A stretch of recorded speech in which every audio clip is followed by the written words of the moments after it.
Chevy insisted on coming back, even though his doctors said, no, Chevy, we think you're crazy because you're not well enough. But he has to come back because he has something very important that he wants to say to each and every one of you. Ladies and gentlemen, Chevy Chase.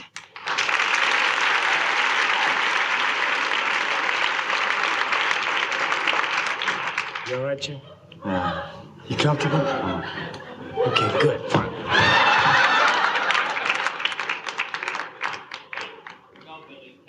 Live from New York, it's Saturday night!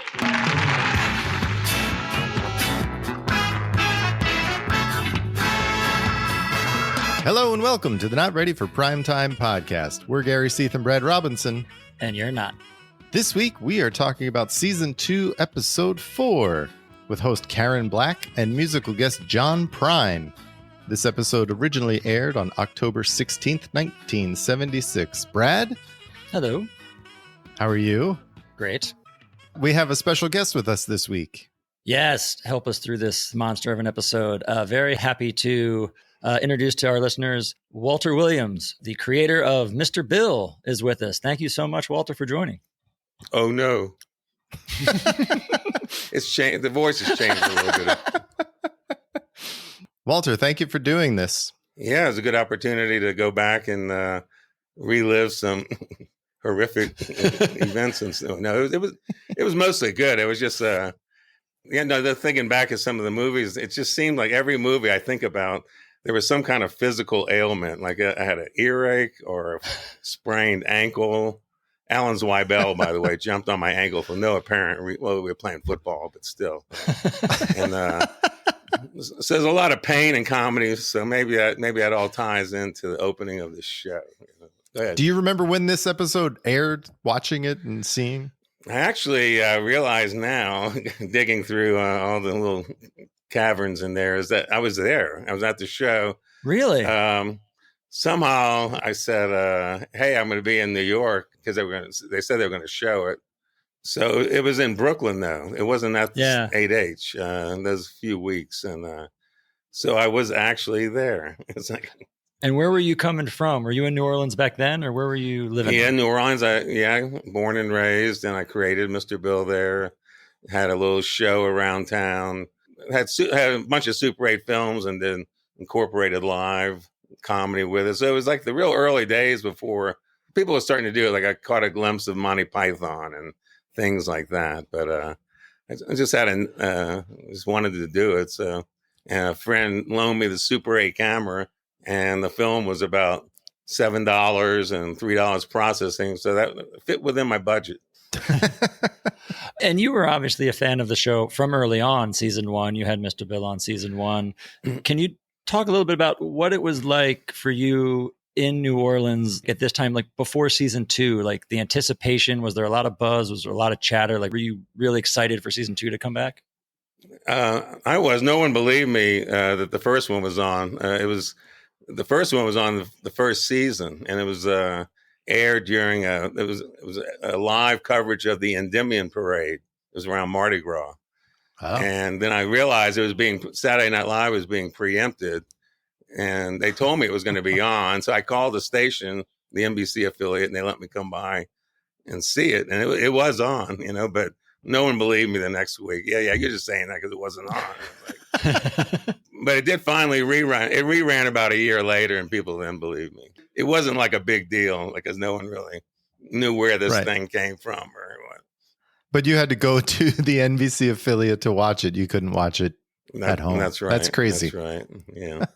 It was nice that they let me do it, actually. It was on. I was like, but I had made it before Saturday Night Live, about a year and a half before, when I started just on a rampage of making little comedy Super 8 shorts. And Mr. Bill was like the only one, like the bad animation where you could actually see the hands moving the thing around and dropping it and all that stuff, right?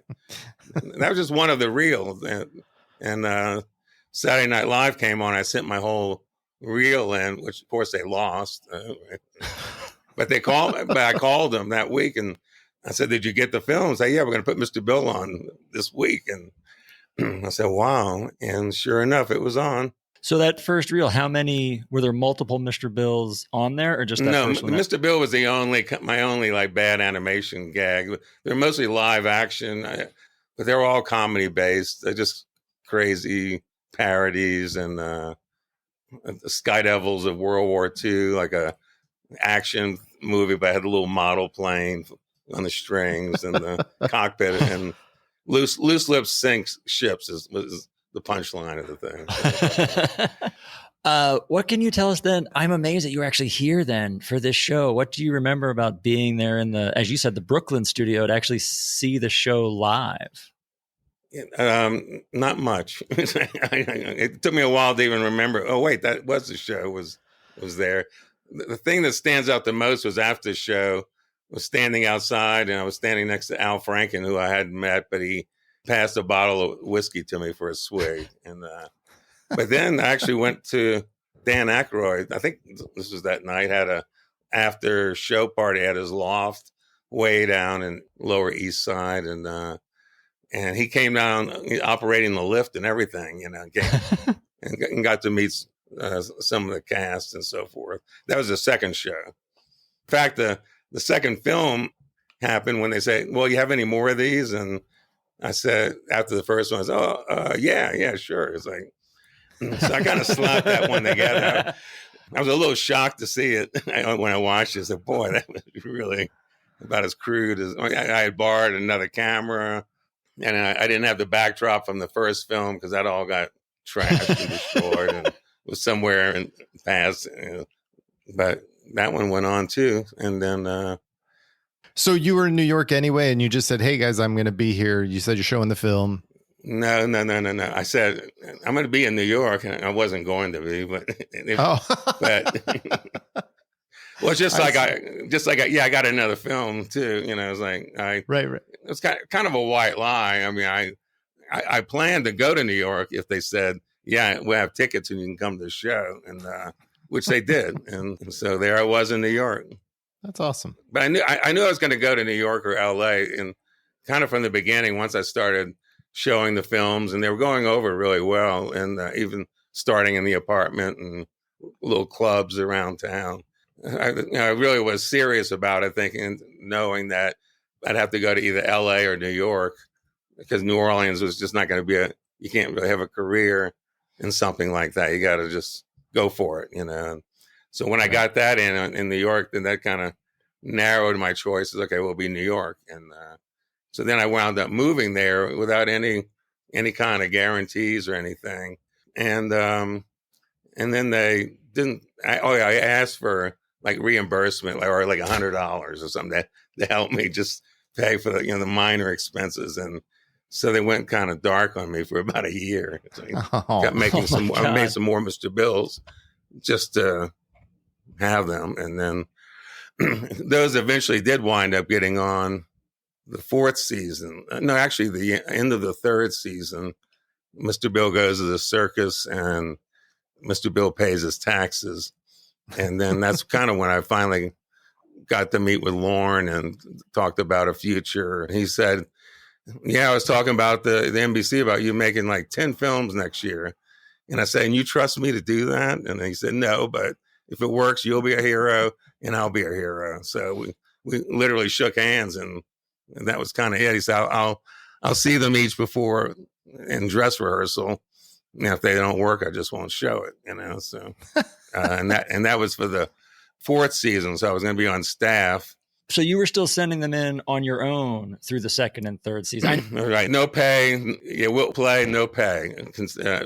And even the ones I made, the circus and the taxes, I just made it because I figured, well, I'm not going to call them again, because last time I called them, they didn't talk to me for a year. So I'll just make it, I wish they just kind of paid me a bunch of money up front and made it a little easier. But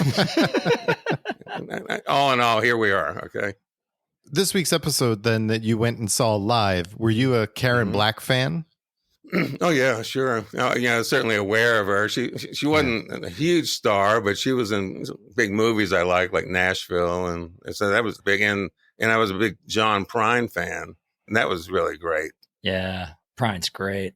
It was good. I mean, it was more of a audience seating kind of situation in Brooklyn than the small little compact Studio 8H. So it was kind of a different experience, I think. I think this whole episode was kind of a different experience than what you're used to seeing at this point.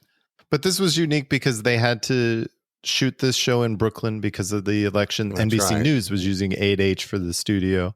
Yeah, they originally thought they could take it, kind of make it a traveling road show for 3 weeks, and looked at various colleges in the Northeast, and then realized it wouldn't work. So that's when they ended up just, setting up camp in Brooklyn for 3 weeks. But you can tell it's even from the opening monologue. There's no seats, down close. Everything is like you said, Walter. It's all the risers up top. Good. So the show opens with Jane on stage talking about how Chevy had been off and now he's coming back because he has something that he wants to share with the audience. Still milking the Chevy's injured bit. Yep.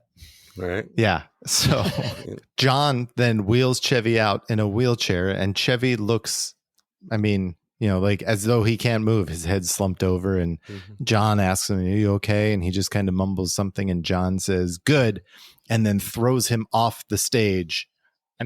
You saw John wheeling him out. My first thought was, great, he's going to toss him off the stage. Right. And sure enough, he certainly had that look on his face. Yeah, I know, exactly. And sure enough, he did.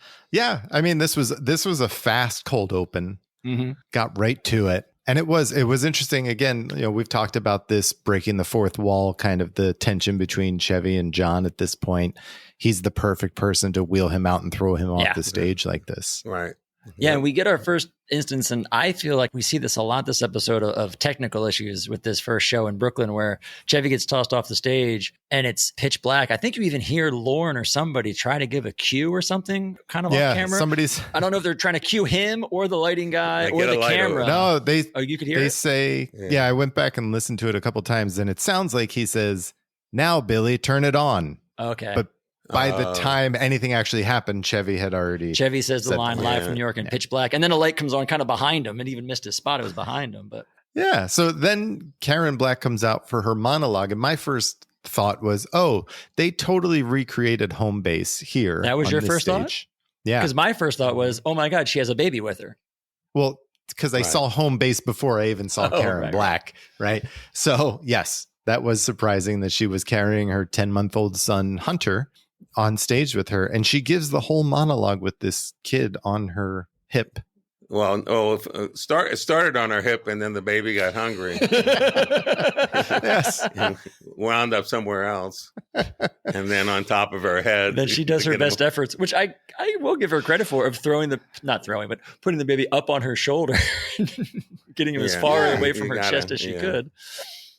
Look, she goes into this history of mothers bit, which is talking about mothers and showing the pictures. And she is a pro because she has this kid who's like grabbing at her and climbing all over. And she just keeps going and reading the cards and moving the baby around. And I don't know that the bit worked so well. Yeah, and they put a lot of work into it. But I get the idea of like mothers as a commodity. Right. Being treated that way. And here's like how they've been improving on them over the years. I think that's what. Yeah. It's like a parody of the Industrial Revolution a little bit. Right. They kind of parallel that. But it's one of the, it felt like an interesting idea. It was a fun idea that didn't really translate. And I'm kind of curious, Walter, if you're watching it there live, this seems like a bit that was more so written for TV because they would cut away to the pictures. And a lot of the joke was in the pictures while she's just, doing her voiceover. And I don't know. I was curious how well it would play in front of that live crowd. And the pictures weren't like really laugh provocative either. They just weren't really that clever or funny. So the idea was interesting, but I don't think they executed that well. They did a lot of work. Yeah. They did a lot of work. There was so much detail in some of these pictures. And I felt like they were on screen for such a short burst. Like it was maybe 3 seconds for each picture. So you couldn't really register what was going on with a lot of them. And it kind of took you out of it. Yeah. And those setup and payoff, or it just kind of, you have to put it together. And that doesn't always make people laugh. Right? Yeah. Don't worry. They're going to go to the well real soon. Okay. Well, they go to the well right away. The first sketch is Baba Wawa at large. Right. And we have Gilda come back as Barbara Walters to interview Lorraine as Indira Gandhi. Both parts done well. It seemed like they were the Baba Wawa, which originally was really funny. They tried to get more intricate wording, phrases that would kind of be like that, but intermixed with political satire, and it was professionally done on both parts, and Lorraine did a good job, but it wasn't like the crisp original thing, I don't think. Yeah, it didn't hit. Right. Well done. Like you said, that they both do a good job of the characters, but then in this particular Baba Wawa sketch, it's like they try to be a little bit smarter than they had before and make like a commentary on the state of things in India. And it feels like all of those jokes they made about India and the political jokes, they all missed the audience. Like the only thing they seemed to laugh at was Gilda's impression. Yeah. When Gilda was, messing her words. They were missing all kind of what I think was the smart humor they were trying to put in the sketch. Yeah, and they're purposely trying to write it in the Baba Wawa phraseology, and anyway, that it took up some time. It felt like it took up way more time than it actually did, and it felt weird to me, and maybe because Walter's here, he might know, but it felt like the blue screen behind them wanted something on it. Like they had a backdrop they were going to put behind it, like a fake stage or set or something. And it looked like, I just assumed it was one of those instances where the blue screen wasn't working, which I think to me felt like happened a couple times this episode. Because it just felt weird. They were talking in their chairs with a blue backdrop behind them. Yeah. You want to see. Didn't help set the tone or anything. Right.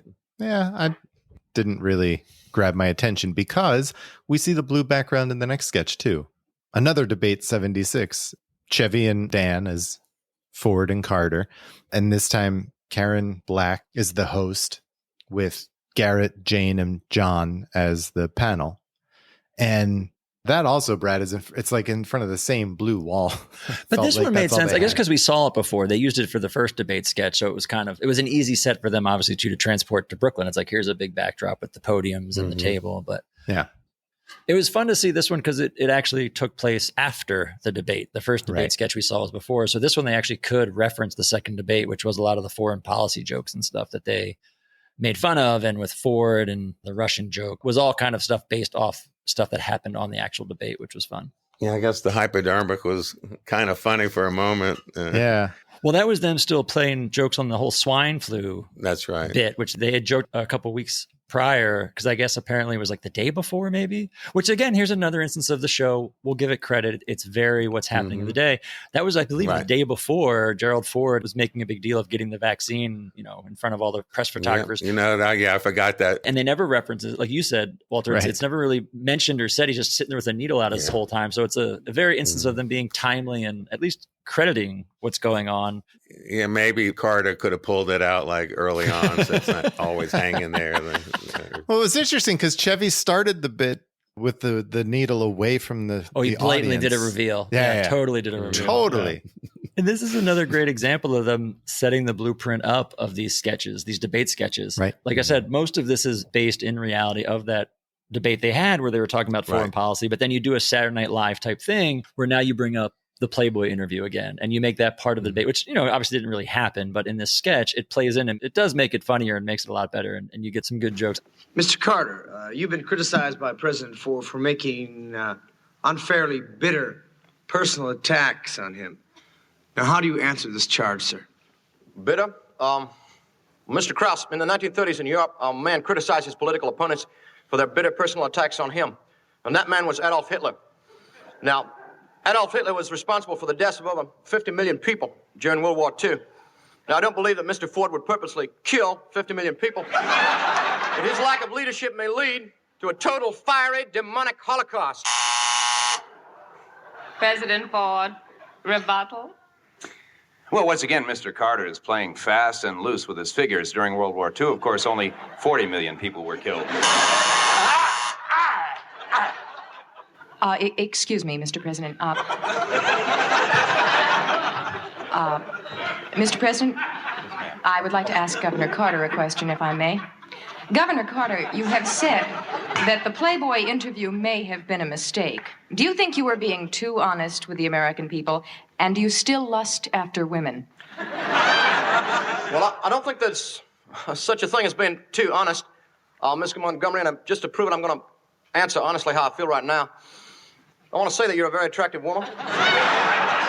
And your hair looks kind of silky and kind of soft. And at this moment in my heart, I'm wearing a leather mask and breathing in your ear.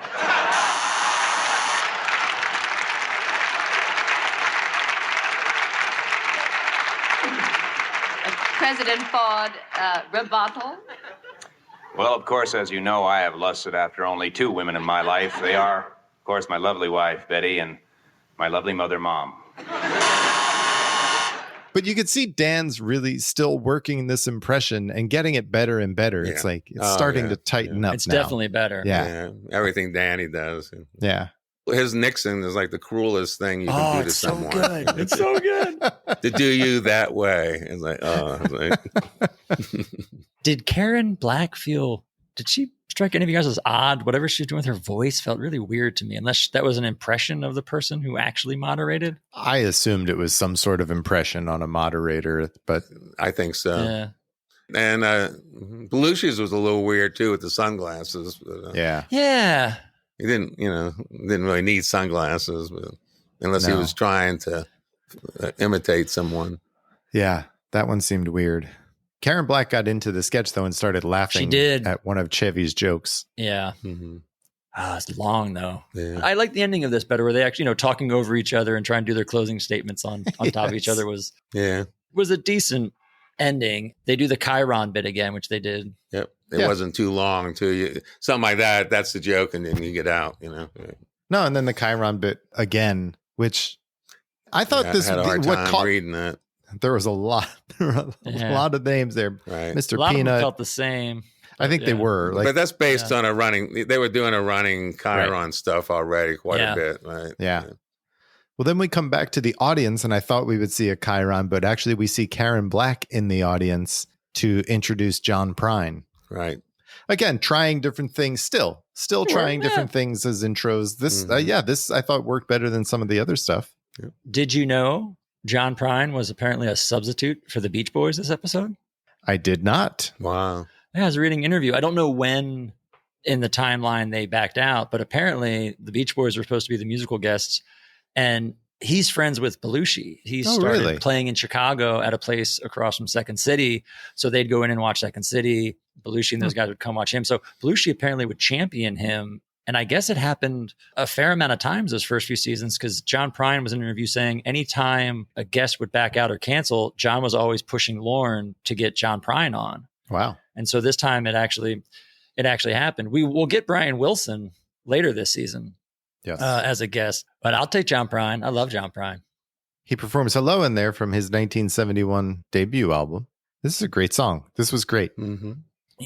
I would have loved to seen, like, if he's going to do a song off that first album, like Sam Stone or Angel from Montgomery. Mm-hmm. Actually, that would have been cool because Bonnie Raitt's version was out at this point. So that's the one that everybody knew. This actually would have been pretty cool chance for him to play his version. But nice guitar picking in there. So good. Yeah, he's great. Mm-hmm. He's so good. And yet Brad still complains about something. No. That's all right. You did. You just complained about the song. I did. I think John Prine is one of those artists, a lot of like season one artists. You either really like him or you don't. Right. If you like John Prine, this is prime John Prine. It's just him by himself with the guitar. Mm-hmm. It felt so small, like they didn't have a big set for him. Right.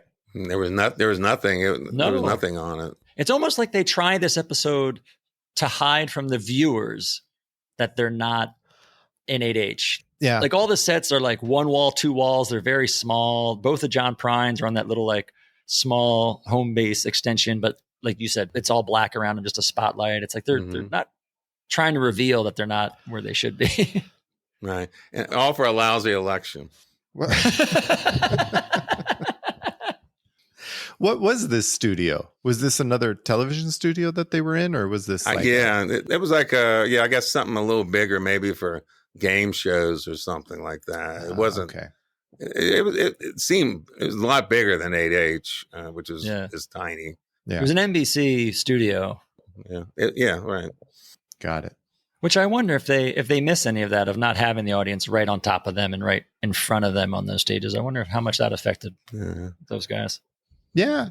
But it didn't seem to affect the audience when Chevy comes on for Weekend Update next. Right. Because they gave him a pretty nice ovation at the beginning of Weekend Update. Well, after all he'd been through. Chevy comes on, does something. He did say on the phone, "I don't do impressions," which I thought was funny because he's Gerald Ford and clearly does not do anything near an impression for that. And then there were a lot of swine flu jokes, a Ford Hustler joke, which I thought was pretty funny. I like the Hustler joke. I like that one. Yeah, I thought that was good. That's good. Good line. That was good. But it felt short. This first half of Weekend Update, but before the commercial felt It was. It did. Yeah. And then we go back to the triple track commercial, which we've seen twice in season 1. I love this commercial parody. Yes, you do. Yeah, And even I was like, again? Even I wasn't happy to see this again. We've seen it so many times now. Wow. Yeah, I like the plucking animation part. Yeah, Franken, I think, wrote that. But yeah, the plucking was pretty good. Now, but aren't they up to like 4 or 5 in reality now? Oh, yeah. Yeah. That's why I love this the first time we saw it.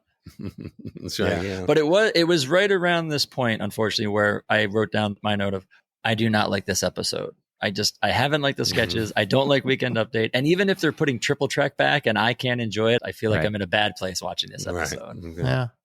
Well, we go back to Chevy. Yeah. And again, for not a lot, although there's one mess up here with him looking at the wrong camera and then turning and whatever.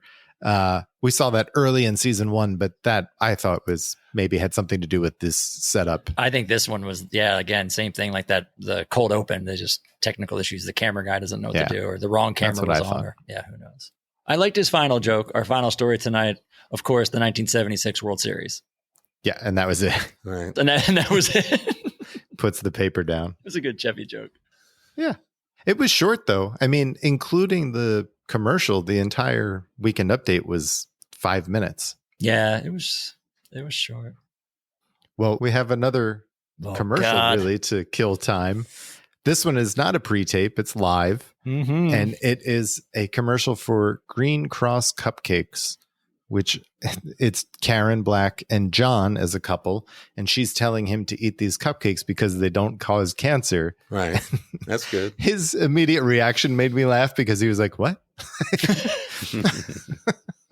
And then she brings out rats and talks about all of these rats have been fed nothing but these cupcakes for 5 years and none of them have cancer. And then there's a shot of the lab with the rats. It was just a long shot. That was a long shot with, and they went to a lot of trouble to build that set. Yeah. And I guess they figured we better milk this set because it's paying to build it. Yeah. But I like the idea in general, maybe, but the execution, especially if they did that, they must have filmed that. I don't know. It looked like it was a live thing going on. I think they just cut away. Yeah. Yeah.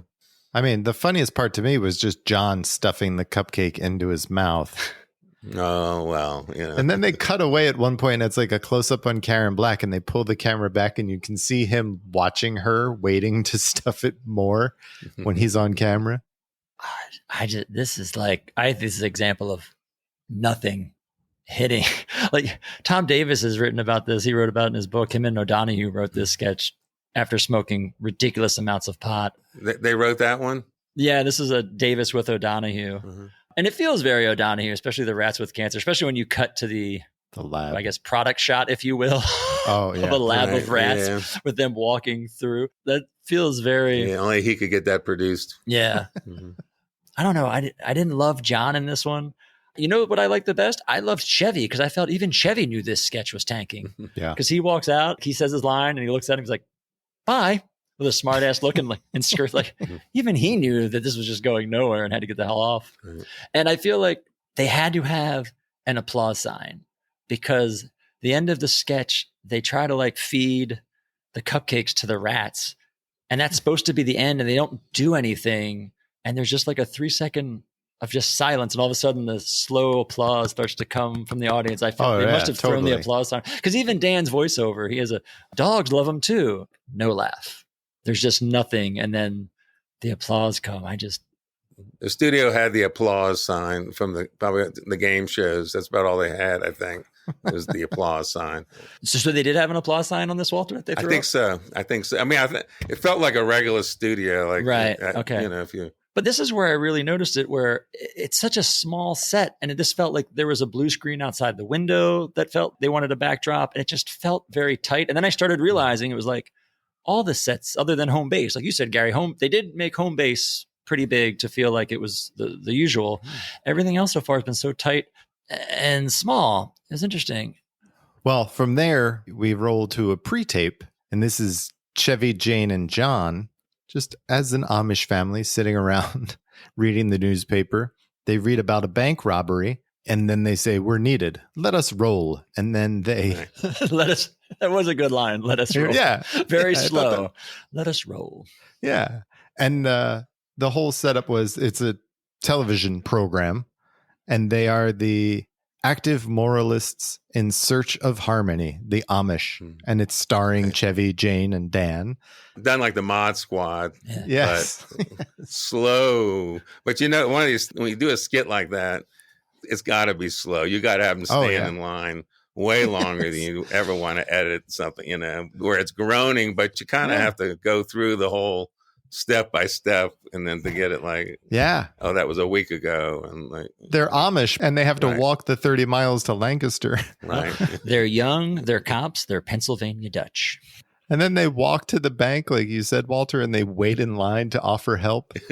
I did like the waiting in line. I did too. It felt like a Woody Allen joke to me, like something from Bananas or something, but it was them waiting and having to go through the line and wait their turn. It was funny. Yes, may I help you? Yes, we read there had been some trouble. We were concerned, so we have journeyed here to offer our help. We are the Amish. The Lord guideth us to your window.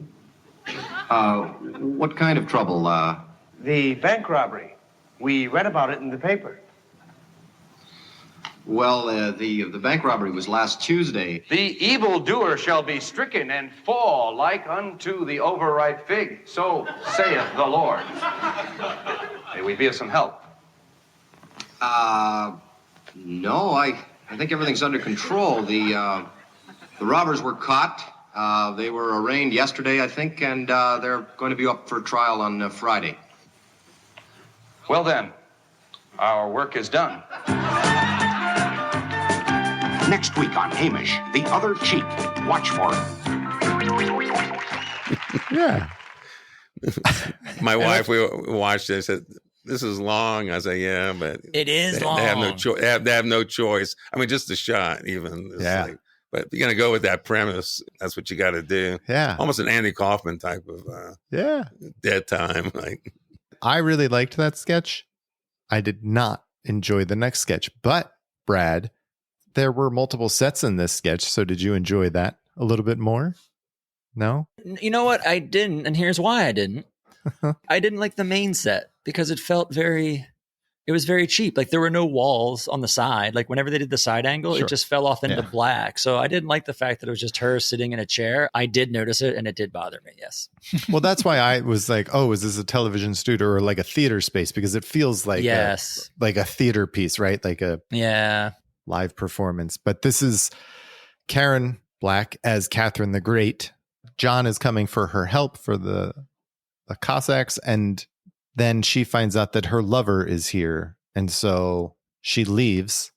She's done being queen for whatever reason, and then there's like a long shot on Dan and John as she obviously goes to the next set. And in the bedroom, we see her lover, who's the horse, which again, I feel like we saw this joke in season 1 about Catherine the Great. Yeah, I didn't really get it. I guess I kind of didn't follow it, and my bad. Aside from the little Mr. Ed bit with "a horse is a horse," and she replies, "Of course, of course." And other than that was the only kind of semi laugh I had in this. Yeah, and they didn't even have to write that. Well, the whole thing ends with "Love Russian Style." Yeah. Yeah. Anyway, they kept trying to find a reason till the end, to the bitter end. Well, Chevy's back on stage to introduce a Gary Weiss film. This week's Gary Weiss film is an interview with the owner of Pips, a Brooklyn nightclub, George Schultz. I thought this was interesting. This wasn't funny. Like, it's not funny, Gary Weiss. It's not Gary Weiss trying to be funny. It's him talking to this nightclub owner who tells some crazy stories. Yeah, he is funny. The guy. Yeah. So that was good. You know, the guy made it funny, kind of just talking natural. Right. Those are the Gary Weiss films I seem to like. And the guy starts talking about his tics, which are interesting, just knowing what we know now about tics and stuff and how he's developed them. But when they make the weird jump from him inside to the fishing. Yeah, to him fishing. I didn't understand that, but no, all in all, like, I think, Walter, we've talked a lot about Gary Weiss films being hit or miss, more misses than hits, it seems, lately. But this was one that I enjoyed. Walter, you liked this Gary Weiss film? Yeah, just because I like the guy, and he had an interesting, authentic personality. So, yeah, as Gary Weiss films go, I put it up there. You didn't like this one, Brad? No, I did not. I didn't. I don't know why. I really have a bad taste in my mouth for this show. Because by this point, I'm thinking that they just had a ton of bad ideas and they wanted to get them all out of the way this week. I didn't like the Gary Weiss. There's 3 pre-records with Mr. Bill we haven't seen yet, but now you have the Gary Weiss film, you have the Amish bit. There's like nothing about this show other than John Prine. I'm loving John Prine. Thank God he's coming back. Well, John Prine is next. He sings The Bottomless Lake. Right. I was not familiar with this song before hearing it, watching this episode. And when he describes the song at the beginning, like what it is, and then he starts singing it, I was like, this song is way upbeat for what he just described. But that's why he's such a great artist for this show. John Prine is so funny and so smart. I feel bad. Almost feel bad he was on this episode because he's so smart and he's so good. And he's like the perfect musical artist to be on SNL. Yeah. It was like a really good Billy Joe McAllister, jumped off the Tallahatchie Bridge kind of, but a good version, right? Yeah, but again, it's just him on stage with his guitar, and it was wonderful. He's so good. And this was a tune he told Lauren he insisted on playing when he came on. This was unreleased. He had just written it, and then it actually stays unreleased for 8 years. He doesn't release the song on an album until the mid-'80s. Yep. I really enjoyed it. You know what else I really enjoyed, Gary? I'll be honest. I really enjoyed the next sketch. You did? I did. Great. Well, why don't you tell us about it? I love this sketch. Not surprising. It's a Marilyn Suzanne Miller sketch with Dan and Jane. And we pick it up kind of in mid-scene, really. Yeah. Where the two of them are sitting at a counter, a lunch counter. Yep. Yeah.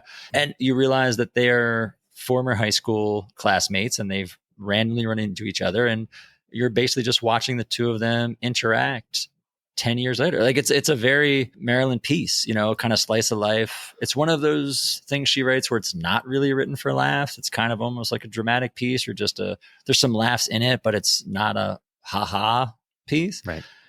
I don't know. Running into each other at the lunch counter at Woolworth's. Can you imagine what might not have happened if I didn't ask you for the salt? I'm due back at 1. 5 minutes! You can talk 5 minutes about old times. High school. We didn't have any old times. We went to the same high school, didn't we? We went to the same lockers. I forgot to tell you this.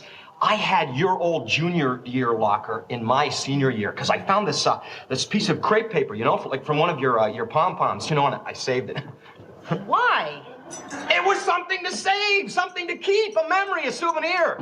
I couldn't take home any microphones. I couldn't take home those film strips on Guatemala. Imports, exports, bushels of wheat. Guatemala, your downstairs neighbor. Remember that? I showed that film strip about 50 times in 4 years. Guatemala, Guatemalans, who cares? You didn't have that problem, though. You probably had lots of souvenirs. You probably took a lot home, didn't you? Yes, I did. Well, like what? My pom-poms, my cheerleading letter, my homecoming crown. Homecoming? I went to a homecoming after I was in NAM. Know what I did there? What? Would you believe? Fight! I said that. I want you to ask me that so I can say, would you believe? Remember, I started that in our high school. I was the one who said, would you believe? First, I started, would you believe? It was all over the country, but I started in our high school. I started, would you believe? I started that. I mean, I thought Dan's energy was great. He's so like kind of frantic and doesn't know what to do. He's the former head of the AV club. She's AV the cheerleader, AV squad. She's the former cheerleader, homecoming queen. So obviously back in high school, they never would have talked. By the end, he throws out a line of like, look at us now. Who would have thought 10 years later, I could probably ask you out on a date?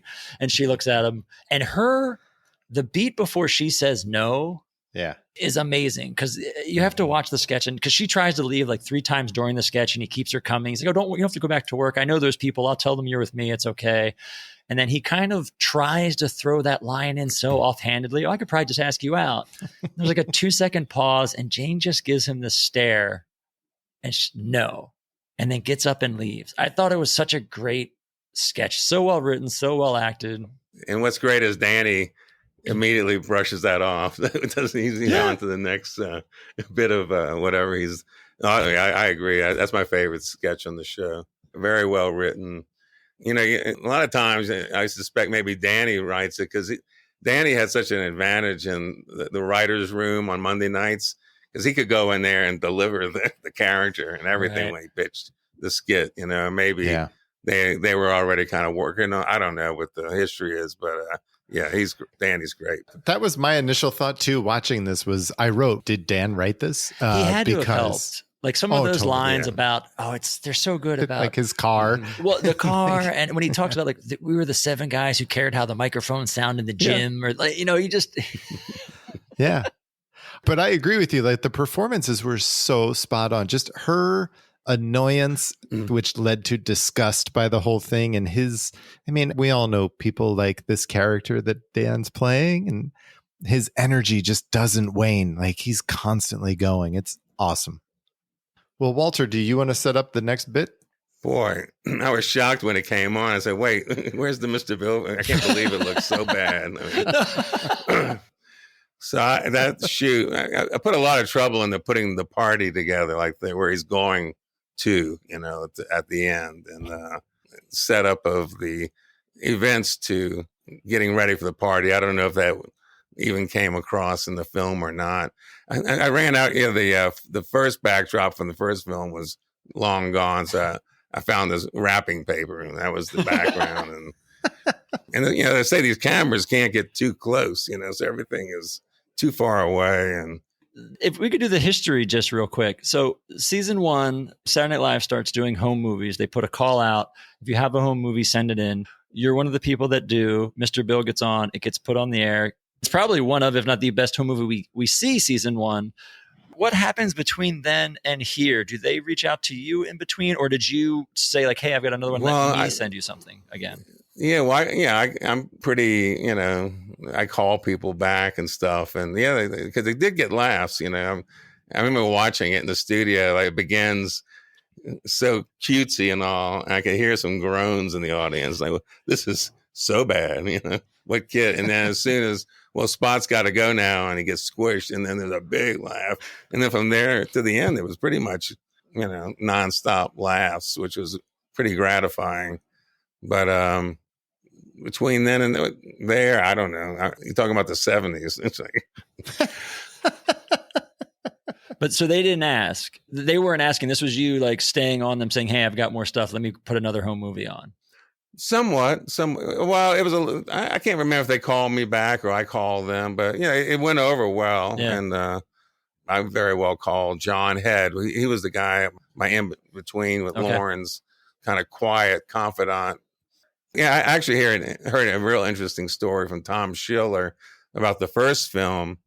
Came in, and Schiller was looking at the home movies also, and Neil Levy and Schiller loved Mr. Bill, and they liked it. And then they showed it to Lauren, and Dick Ebersol was still hanging around, and they said, no way. They just didn't like it, didn't get it.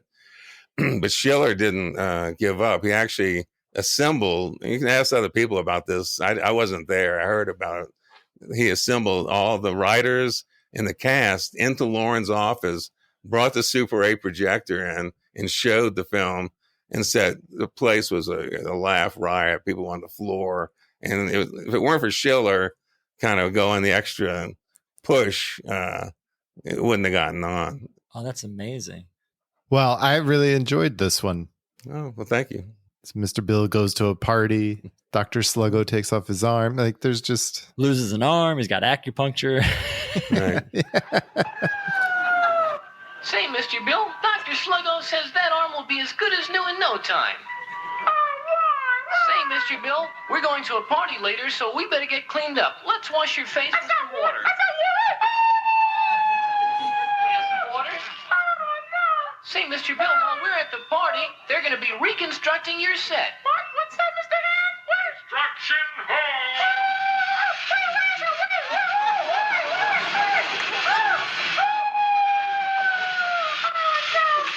Mr. Bill, where are you? Oh, you're taking a nap. Let's go to the party, Mr. Bill. I'll ring the bell. I'll see what that is. Wish Mr. Bill would get here. Maybe we can have some fun. And then he ends up on the bottom of the host's foot at the party. Right. So it was a great out. I really enjoyed this one. The ending was very funny. Oh, thanks. I think the ending, I kind of figured that's going to work. And, Yeah.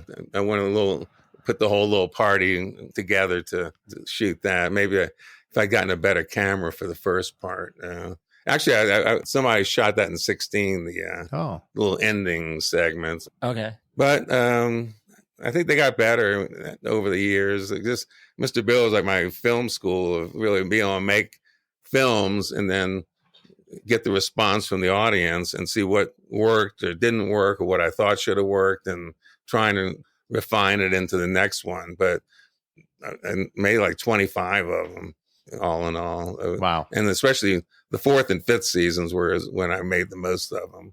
Yeah, because there's one more in season 2, right? In the second half of season 2, another Mr. Bill. Is there like the Amazing Sluggo? I'm thinking like a magician. Yeah, the magic show. Yeah. Right. That's right. That's probably the one. After that is when I asked for reimbursements, and I didn't hear from him. But I went and moved to New York anyway. It's like I really didn't have a better plan. It's like it was time to leave. And then like you had mentioned, people who don't know, season 3, there's 2 more Mr. Bills that were also independent, right? You sent in.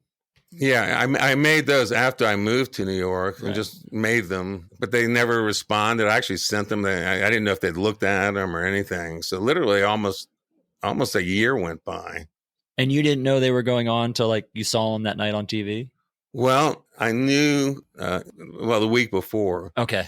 And I finally made contact kind of with Lauren because, as I say, I was doing the improv and doing shows and trying to keep visible and come up with new material. But then I was living at this prostitute hotel called the Hotel Lucerne, which is now like a luxury hotel in New York. I think that's down the block from my house.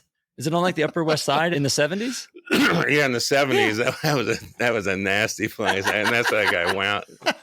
Yeah, now it's supposed to be decent. It is, yeah. And I was selling popcorn at the Cinema 2 Theater on 3rd Avenue. That was like living on basically as much popcorn as I could eat during the day. And I came back to the Hotel Lucerne one day, and the doorman says there's a message. And a message? What do you mean a message? Like Lorne Michelos. And I'm going up the stairs. Lorne Michelos. Lorne Michaels. It's like, so I actually put a call out to him and left that number at the Hotel Lucerne. I had no clue whether he got the message or, with Lauren. It was like, and then he called, Walter, I want to talk to you. Why don't you come over and set up a meeting at the studio? And that's when he gave me the news. He wanted to do the 10 films for the 4th season, and he was going to show the circus that week. Oh, okay. Mr. Bill Goes to the Circus. Yes. And then actually it was the Mr. Bill Pays His Taxes. And then the circus the next week, Michael Palin gave it a really rousing opening. Here's something we don't have in England. So they kind of spotlighted it. And but then Lauren said, but I might not be coming back next year because I'm in contract negotiations. I was like, all right, thanks, But anyway, he came through. I went back to New Orleans just to chill out from a year and a half in New York, like on the edge, and came back and started working. And then I got a writing position. He invited me to participate when they wrote the commercial parodies because then, they wanted to put those in can before the seasons because of the pre-productions. Anyway, I wrote Elvis Presley's Coat, and he read that, and that night he gave me the writer's position. So I was all of a sudden had 2 jobs. I had 10 Mr. Bill films to make and a writer on staff, and it was just I never had a moment until really when Lauren said we're all quitting at the end of the 5th season. I was like, wait, what just happened there? So it was a 2-part thing. You first got hired to do just strictly a Mr. Bill series, and then added 10 Mr. Bills for the 4th season, and then he invited me as the writer for season 4 or 5. Wow. And then he read that script. In fact, the night before that, I was hanging out with Franklin Davis's office, and I told him about this Elvis's Coat thing I wanted to do with. It's like just a coat in concert, and then the crowds, and there was. At the time, there's Beatlemania commercials going on. It's not the real Beatles, but, at the Winter Garden Theater. So I was telling Davis about it, who really liked it a lot. And then Lauren walked in, and Tom Davis said, "Hey, Walter's got a good idea. It's a concert for Elvis Presley's Coat." And Lauren goes, he just shook his head. No. Have you ever seen what a still object looks like on camera for, a period of time? And I was about to say, Mr. Bill's never moved, but I didn't say anything.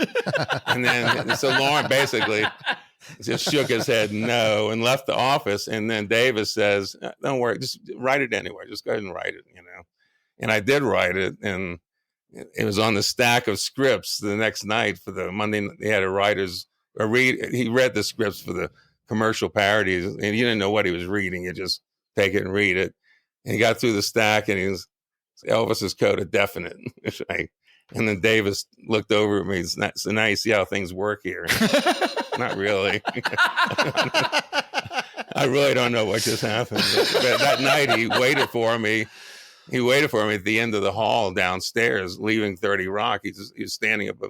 And when I got to him, because I had mentioned I'd like to write more than Mr. Bill because I have all these other films and this, so he waited for me. I got to him. He said, I've been talking to some people here. If you still want that writing job, I said, yeah. I was like, then you can do that. So he got in his limo, and I went running down the tube at the subway, going like, oh my God, But I really never had a moment to kind of sit back and, haven't I really done so well? It was just like, I got to get this next set done. I got to do this. I got to go there. I got to, and then we all left. Right. Wow. I mean, I think it's amazing that all of this started with Mr. Bill films, which that is amazing. Yeah. Watching now are still so enjoyable. So thank you, Walter. Thanks. Oh yeah. I appreciate it. I was doing the best I could. I wasn't purposely trying to make them look crappy. It was just kind of the way it turned out. It was more of an art, not a science. And the highlight of this show so far, we still have a little bit left here, but okay. Oh, that's right. I'm sorry. Yeah, let's get it over with. Yeah, unfortunately, there are a few more sketches left. Yeah. Well, Brad loves two things, Walter, in Saturday Night Live history. He loves, 1, when hosts sing, and 2, he loves when there are covers of 1930s numbers. So this final 5 to 6 minutes of the show are just the peak of Saturday Night Live for Brad. So Karen Black comes out, and the band's all decked out in 1930s band. They're in bowler hats and vests, and they look sharp. And she sings 10 Cents a Dance, which is from the 30s. Of course, a musical written in the 30s. Yeah. Why would it not be? It all went over my head. I'm sorry. Yeah. This week in season 1 of SNL. She's good though. I mean, she's a professional. She is, and this is my honest question. If she's going to sing, which whatever, that's fine. Why wouldn't she sing one of her songs from Nashville? And maybe with John Prine. Like, she was nominated for 2 Grammys for songs from Nashville. Like, that seems like if you were going to sing a Nashville song with John Prine, would have been awesome. But how would you tie that in to the running to the bit? Well, this all ties back to so Karen Black finishes, and she stands on stage and then passes it to the crew, who are going to do a musical tribute to American coinage. And first, let's just stop. You're not exaggerating. They're legitimately singing a song about American coinage. Oh no, she says that. Yes. She introduces There's the no whole joke. thing as There's that. no joke. Right. No. Right. Oh. No, it's all real. I swear they're fucking with us. But at this everyone's point. waiting. Everyone's waiting for the joke. Yeah. Still to this day. Well, Garrett comes on and sings Pennies from Heaven. Right. And then next up is Chevy singing Put Another Nickel In. I guess the song is actually called Music, Music, Music. Keep Put Another going. Nickel In. Keep going. And they all throw coins on the piano, being played by Paul Schaefer. Right. Dan comes on to sing Brother, Can You Spare a Dime? Yeah, sure. Keep going. Still not there yet. All music from the 30s and 40s at this point. So congratulations, Brad. All lead up. And then your favorite Belushi comes on and sings One for My Baby and One for the Road, because it just starts with 2:45. And then the whole bit for this is... Then we finally get the joke. Yeah, then the joke is the Chiron comes on how John is stealing change from everyone and jewelry and wardrobe and Chevy's Porsche. Those are the only things I could get, because as the song progressed, you could tell all of a sudden they were like, oh, we have a lot more Chiron and we haven't played and it. And they just sped it up. Yeah. Yeah. That was, there you go. That was. You like that, Brad? I did not. No, I liked the Chiron joke. It took way too long to get there. And then the fact that you said, Gary, they didn't realize how much text they had. Yeah. So they sped through it and you couldn't read it. Too much copy. And they seem to have enough time to build some sets and stuff for that. It seemed like there was a little production value in it. But yeah, there's some wall there. It was, yeah. I will admit, I'm not a huge fan of hosts singing in openings. I mean, I hope I'm not chastised from the industry now, but well, there a lot of people listen to this, Walter, so be careful. Yeah, that's right. But that was our show. That was the episode. Brad apparently hated it. Wants bizarre. Nothing to do with it. Just a bizarre episode. And I feel like they got to Brooklyn and just got freaked out and didn't know what to do, because there's just so much. I almost feel like the MVP of the night needs to go to Lorraine Newman, because she did that one early sketch with Baba Wawa and then just got the hell out of there and was gone for the rest of the night and couldn't be tied to it. Yeah. I was going to say Gilda was pretty much gone too. Oh, you're right. Well, she showed up back. She had the one bit in the Catherine the Great thing, and yeah, there didn't seem like a lot of skits. I mean, it seemed. I mean, well, you have, like we said, you have John Prine plays 2 numbers. There's 3 films: yours, Gary Weiss, and the Amish, and then it ends with 2 singing numbers with that 10 cents a minute and the coinage thing. So, yeah, Walter, like you just said, there's not tons of live sketches. And a rerun commercial parody. Yeah. And the sketches they do have were all pretty small, like in scope. They were all 2-handers or, small sets, kind of small stuff. There wasn't anything big. I'm curious to see the next 2 shows in Brooklyn. Do we run into the technical issues that we saw? Do we see anything more with sets? I want to watch John, because I don't know if you've heard this story, but apparently after this show, Dick Ebersol flew John Belushi to Los Angeles from Sundays to Wednesdays, because John was getting so out of hand at this point in the show, and to try to help clean him up. So I'm interested to watch John the next 2 episodes. NBC has like a little clinic there for clean up their stars. Well, I guess what was happening is, since they were in Brooklyn for the first time ever, the show was giving the cast cars to, in theory, get them to Brooklyn on time for rehearsals and such.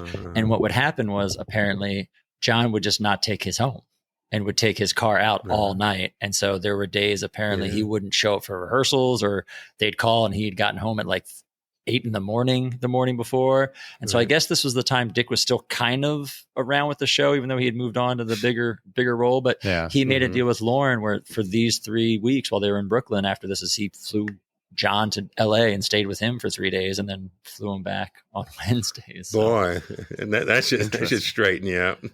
3 days with Dick Ebersol. Well, this show wasn't a home run, that's for sure, but I think there's still some good in it. Walter, what did you think? What were your best bits? Yeah, the reunion and Amish, those are my favorites. And John Prine, of course. Yeah. You can't underrate the music we had on that show back then. I mean, at the time, and I didn't know a lot of artists, but they're time tested now. Yeah, definitely. Brad, what were your best bits? Reunion as well. I agree. John Prine delivered. And I'm going to say, even if Walter wasn't here, Mr. Bill delivered. I think Mr. Bill and John Prine both delivered, and that reunion sketch was really good. I think for me, Amish and the reunion sketch and Mr. Bill. Yeah. And I'm not just saying that because Walter's here either. I just don't want to be outdone by you, Brad. No. I was going to poke you. Right? Well, Walter, this was a lot of fun. Thank you for Thank coming you and so talking much. to You're us. This welcome. was amazing. It was so Yes. great to talk to you and learn about all of this stuff. And I'm glad to see Mr. Bill again. This was a Yeah. lot of fun. Right.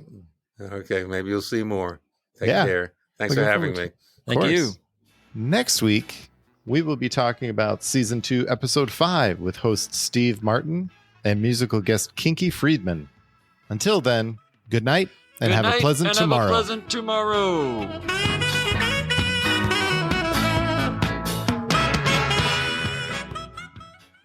Bye-bye.